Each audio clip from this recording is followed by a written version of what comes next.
Distinguished sponsor, Senator Tol Tolentino, is recognized, and to interpolate the distinguished minority floor leader, Senator Aquilino Coco Pimentel III. Thank you, Mr. President. With the permission of our sponsor, who is most knowledgeable about the subject, Mr. President, if we can commence with ours with this representation's interpellation, Mr. President. Willingly, Mr. President, to the good minority leader, Mr. President. Can we have, Mr. President, can we get a brief overview or description of the current Sharia court system being implemented in the Philippines, Mr. President? Mr. President, the current situation is that we're still governed by Presidential Decree 1083, which was promulgated since the 70s, Mr. President. And one of the reasons why there is a need to create additional Sharia judicial districts as well as Sharia circuit courts, Mr. President, is because of the time lapse, the evolution, the number of Muslim population since the 70s, the creation of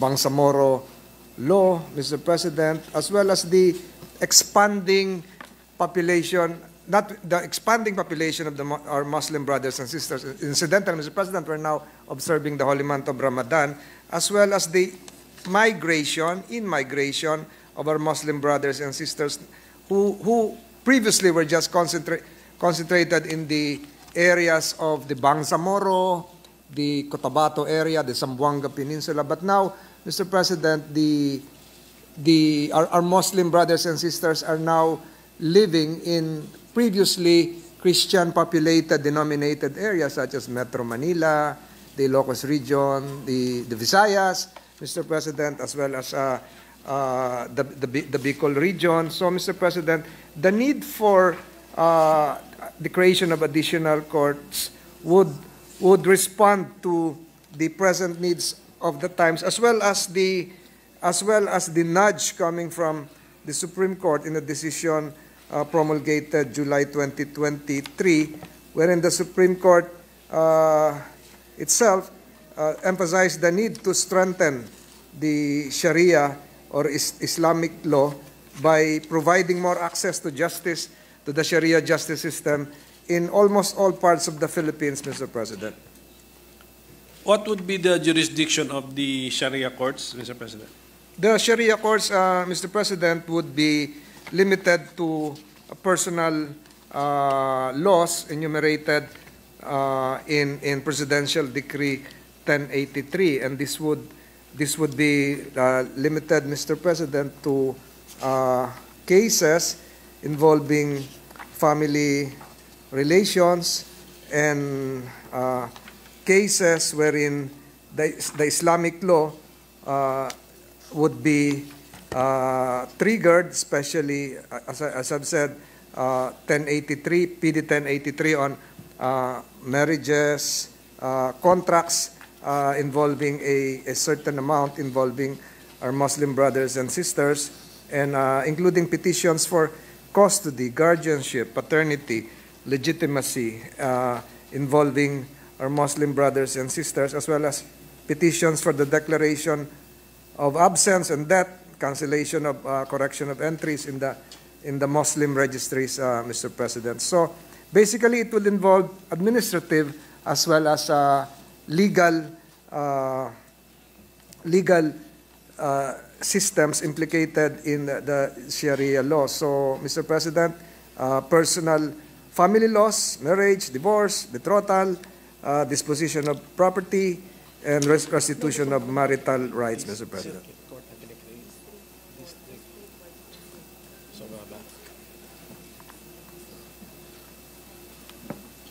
So, Mr. President, what are the examples of the substantive laws which could be litigated before the Sharia courts, Mr. President? Mr. President, we're talking of PD 1083, Okay. which would What's the title of that PD, Mr. President? Is that the Code of Muslim Personal Laws? yes, the code which establishes the Sharia courts, Mr. President, and then we have Mr. President, the Bangsamoro law itself, Mr. President, would be implicated in the BARM area, and then, Mr. President, the various articles contained in the said presidential decree. But Mr. President, most of these laws, most of the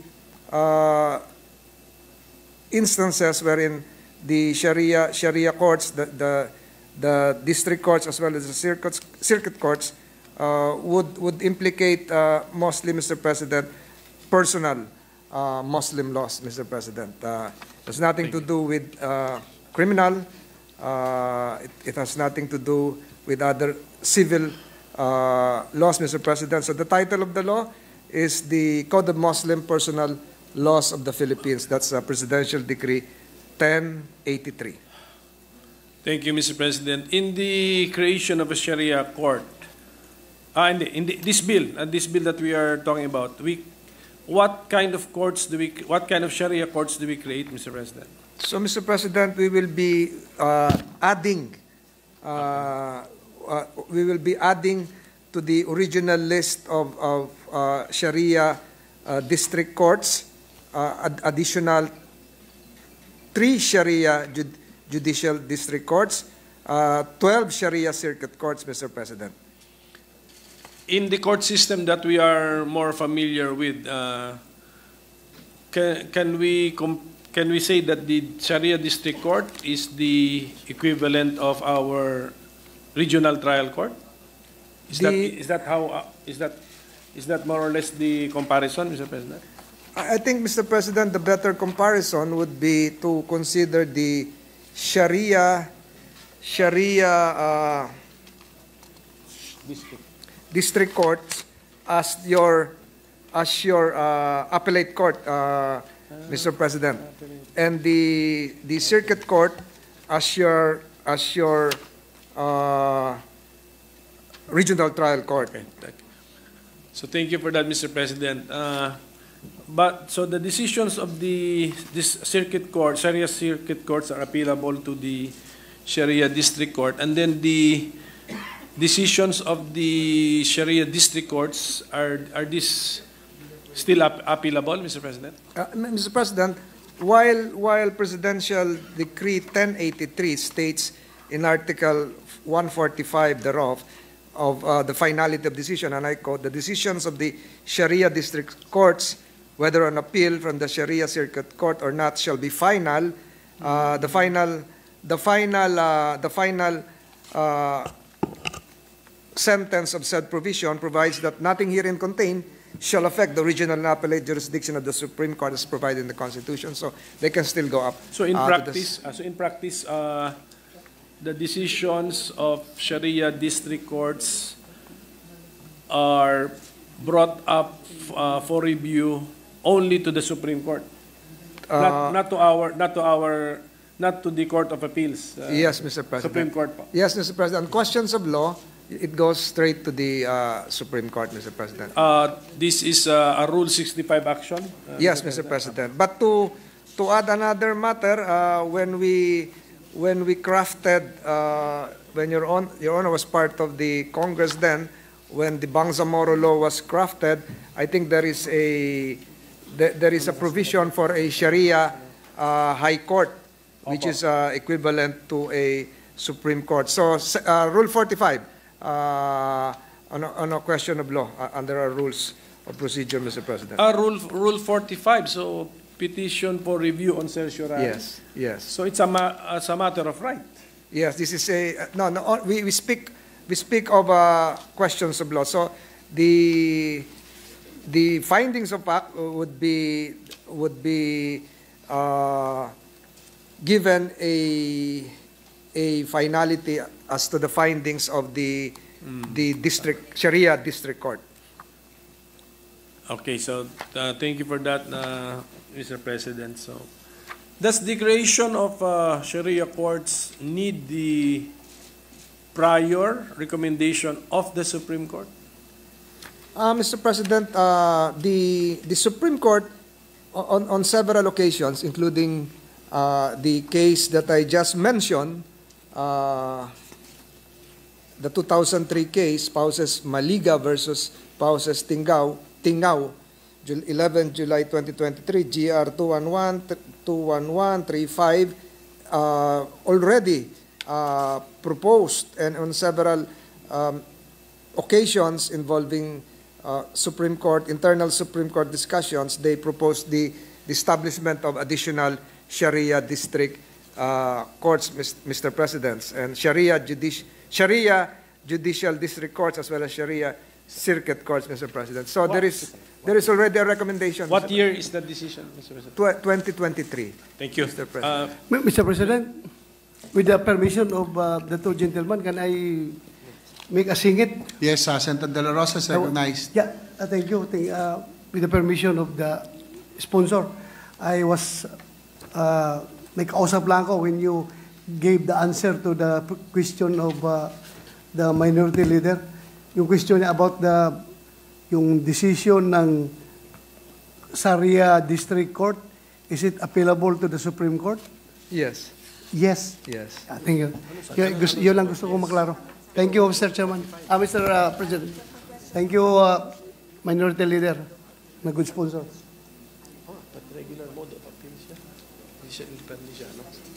Thank you, Mr. President. So, to summarize, our bill creates, and I think it's found in the title, no, Mr. President? Yes, Mr. President. No, it's not. Is it found in the title? Mr. President, how many? Three additional district, 12 circuit courts, Mr. President. So the districts are specified in the subsequent sections, Mr. President. Hulo, Bongao, Tawi-Tawi, Zamboanga, Marawi, etc., as well as areas in Metro Manila and Cebu and Iloilo and Tacloban. So meaning to say, Mr. President, currently, since wala pa itong, this bill is not yet law, there are areas in the Philippines where resort to the Sharia system cannot be availed of by our Muslim brothers and sisters? It can be availed of, Mr. President, but it's too cumbersome, costly, and it would pose inconvenience to the litigants because you have to go to the existing district courts, circuit courts. You have to go to areas as far as Zamboanga. You have to go to Hulo, Cotabato, even if you're a resident of Metro Manila. Yes, that's a good example, Mr. Let's say two party litigants, both residents of Metro Manila, but let us say qualified to be covered by the Sharia justice system. So without this bill, what do they need to do now? They need to go to. Yes. Can they choose any of the existing 5 districts? Yes, then that's the, I have to admit, that's the negative effect because it leads to forum shopping, Mr. President, because you can choose your Sharia court. You can go to Iligan, you can go to Basilan, you can go to Zamboanga del Norte, Pagadian, or even Marawi. But with the expansion as proposed by this measure, it would provide them access to the courts, as well as there is one item here that should be emphasized, Mr. President, and this is the role of the clerk of court in the circuit court. They act as the civil registrar, Mr. President. So they're in charge of the issuance of birth certificates, they're in charge of divorce papers, they're in charge of marriage certificates, they're in charge of notarization, administering the oath. So this would enable, the law, the proposed measure would enable our Muslim brothers and sisters to really have access even to this administrative duties that administrative contingencies that should be given to them, not given by the PSA, Mr. President. Yung birth certificate nila galing sa sa Sharia. So yung clerk of court ng Sharia, siya yung parang local civil registrar. So kaya marami tayong kapatid na Muslim, kahit sa Metro Manila, para mag-enroll ka, makakuha ka ng birth certificate, pupunta ka pa ng Zamboanga, pupunta ka pa ng Dapitan. Pero pag meron na nadagdagan natin yan, dito na lang po sila kukuha sa, for instance, 8th Sharia District as proposed sa Manila, or sa 7th Sharia District sa Cebu, and so on and so forth. Mas malapit na. Kasi may mga bata na kapatid tayong Muslim, kaya hindi makapasok, walang birth certificate. Kasi babiyahe pa. But it's not prohibited, Mr. President, no? for them to register in the civil registrar in a place where even when there is no Sharia court system. But most of our practicing Muslims really adhere to the Sharia law that even marriages, conversions, if you are a Christian converting into going into Islam as a way of religion, you have to register with the Sharia district court. So you have to go to Cotabato if you're a resident of Taguig or Culiat in Quezon City. So ang hirap po nun. Nahirapan po yung ating mga kababayan. Ito pong ating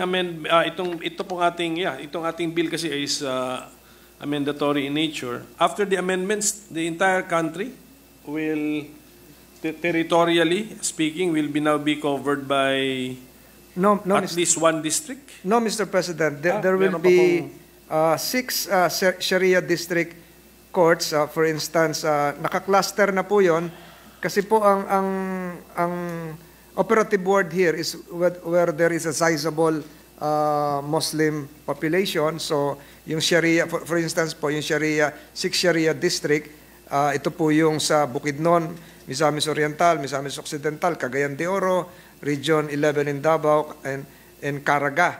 So ito po yung territorial jurisdiction ng Sharia District Court. So yung sa 7th, sizable din po yung Muslim population. Ito po yung sa Western Visayas, Central Visayas. Covered po lahat yun, but not necessarily yung entire area magkakaroon ng Sharia court. So it would be clustered in an area wherein there is a sizable Muslim population, but compared to the existing situation, medyo hindi na ho ganun ka bigat doon sa ating mga kapatid na Muslim na magta-travel pa sa malalayong lugar. Apa, but ang pagkaintindi ko po, ang buong Pilipinas ngayon, pagkatapos maging batas itong ating panukalang batas, mahati sa 8 Sharia districts, and then sa per district, meron pong nakalagay na mga circuit courts doon. So at least, wherever our Muslim brothers and sisters are or will be, there is now a district covering that place, and then hopefully there is an accessible court.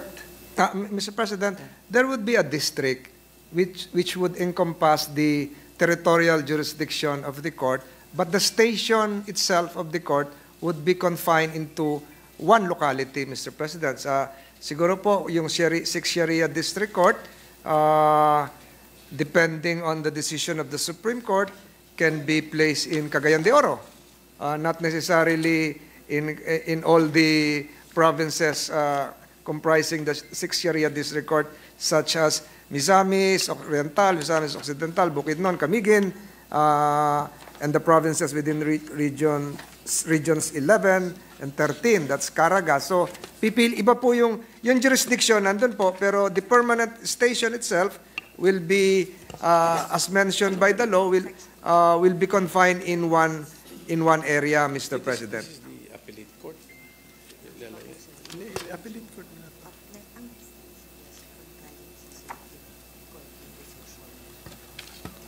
So thank you for the example, Mr. President. So did we, in the creation of the courts in our bill, did we follow any formula as to, for example, did we consider the caseload of the current Sharia courts?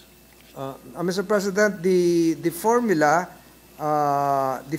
adopted by the committee, and this is with the concurrence of the Office of the Court Administrator, is to limit ourselves, so far as the committee is concerned, to areas with a sizable Muslim population and on the basis of geographical contiguity and accessibility. So, geographical contiguity, yung magkakatabi po, yung mga nabanggit kong example kanina, Bukidnon, Misamis Oriental, Occidental, etc. Accessibility, yung malapit-lapit doon sa mga kapatid nating Muslim na magbabiyahe, kukuha ng mga papeles. So, hindi po ito doon sa caseload kasi unlike doon sa mga ordinary regional trial courts natin, yung ating manageable caseload level na sinusunod ay 300,000 cases. 300,000. 300 cases, I'm sorry, 300 cases per sala. So ito po ay wala po tayong ganon kasi ang purpose naman po ng Sharia court is both administrative as well as judicial in nature. And Section 2 of Article 10 of RA 11054, Paragraph 2, second sentence says that the Congress, may also create Sharia courts outside the Bangsamoro Autonomous Region in areas with considerable in areas where considerable number of Muslims reside. So the operable words are considerable number. So what number did we use, Mr. President? Mr. President, the numbers used would vary depending on the area. Mr. President, the numbers would vary. For instance, for the 6th Sharia district, it would total almost 250,000 Islamic, they call it Islamic population. In regions 6, 7, and 8, Western Visayas, Central Visayas, and Eastern Visayas, ito po yung pinakamababa. Total Islamic population is just 31,000. Or 32,000 to round off the figures. So, iba-iba po yung figures. So, but the bottom line here, Mr. President, is not the number of Muslim population, but the ability of the courts, the proposed courts, to render justice, if needed, be accessible to litigants, be accessible to non-litigants who would need birth certificates, marriage contract, divorce papers, including contracts, Mr. President. Contract drafting. Opo. So the Sharia court system. Sila yung nag-notarize. Yeah, notarization or about in the drafting, they also help. They assist in the drafting. Perhaps there are some. We have a big chunk of available Sharia certified lawyers. Perhaps the presiding judge can encourage them to also assist, but it's not part of the law, Mr. President. So yes, Mr. President, so on the budgetary effect, may we know how much a budget are we allotting for the current Sharia justice system? Mr. President, my recollection here is not it's not at par with the regional trial court wherein we need a sizable amount because you will have a clerk of court, you'll have a PAW, you have a prosecutor, etc., etc. Ang lumalabas po dito, estimate as per records of the Department of Budget and Management, 30,017,720 pesos and 42 centavos for a Sharia district court.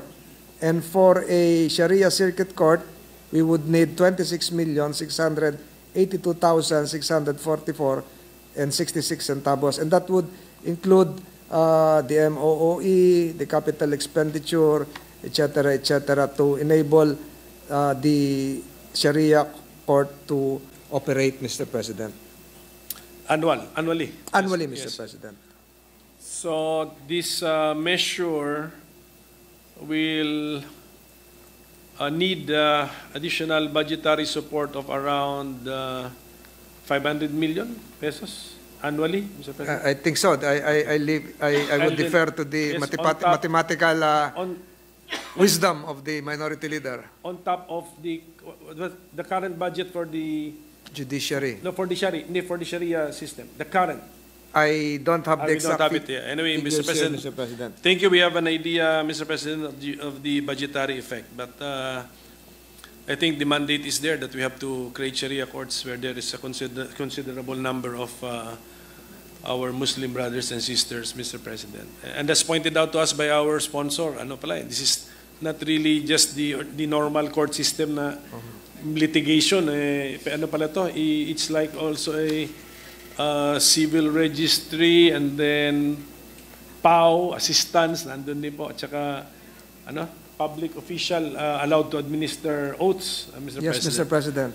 So it's a multi-purpose or multi-functioning office, Mr. President. So thank you for that, and congratulations to our sponsor for sponsoring this measure in a timely fashion. Kasi I think this is a holy month for our Ramadan, Mr. President. Muslim brothers and sisters, the holy month of Ramadan, Mr. President. Maraming salamat po. Ay, maraming salamat to the a good minority leader. Thank you, Mr. President. Session suspended.